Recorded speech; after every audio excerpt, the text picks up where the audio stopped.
Breaking news, terrorists attack a Radisson Hotel in the capital of the West African country of Mali. Of course, that country has a long history with friends. We've got some video just coming in right now that shows the Malian forces actually attacking, going in after those terrorists right now. 107 people have been taken hostage. There's a video you were referring to, George. 170 people have been taken hostage. President Obama has been briefed on the situation, and ABC News Chief Global Affairs Correspondent Martha Raddatz starts us off with the latest. Good morning, Martha. Good morning, Robin. We don't know who these attackers are. We don't know whether there's any connection to Paris. What we do know is this hotel is very popular with Westerners. At 7 a.m. local time, a team of attackers armed with guns and grenades reportedly used a vehicle to smash through security barriers at the Radisson Blu, a hotel popular with tourists. They shot at guards, stormed the hotel. 140 guests and 30 employees believed to be hostages. Witnesses describe automatic weapons fire heard in and around the property. A spokesperson for the UN confirmed that this week a big delegation for the peace process was at the hotel. A Chinese news agency also confirmed several Chinese nationals are guests. Airport crews also frequent the hotel. Malian soldiers and UN troops have surrounded the place. Security in Mali has become an increasing concern. This past August, 12 people, including 5 Malawian soldiers, killed after jihadists stormed a hotel in Savari in central Mali.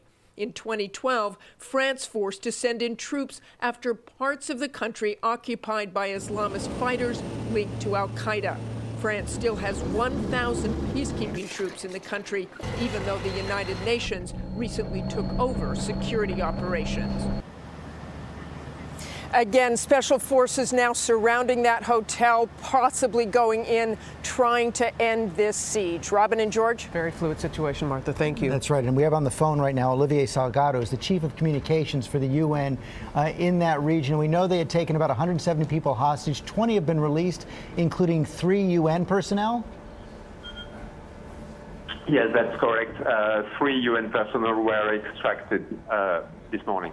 So what do we know about why these hostages were released? There were some unconfirmed reports that the gunmen were actually going and asking people to recite pieces of the Quran. That's an information I don't have right now. What I know is that 3 people stormed the hotel with AK-47 at around 7 a.m. this morning.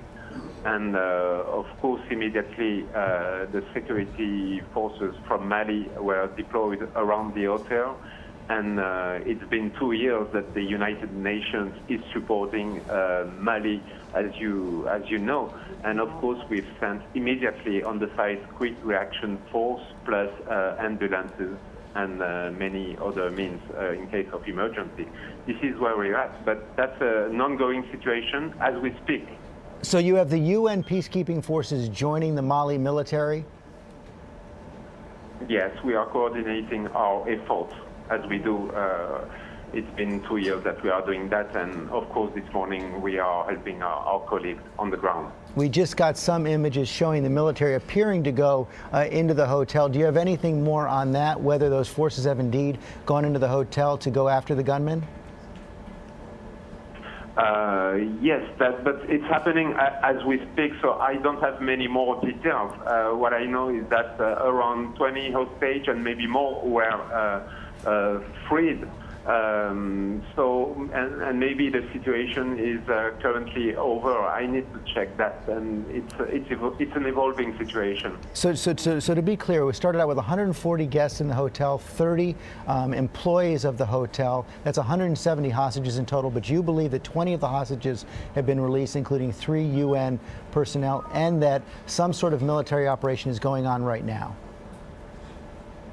That's correct, and you have to bear in mind that it's a very popular hotel in Bamako, and many Westerners are going over there, many expatriates. Mr. Salgado, thanks very much for your time. I'm going to go quickly now to Katarina Hoj, a freelance journalist who is outside the hotel in Bamako right now. What are you seeing, Katarina?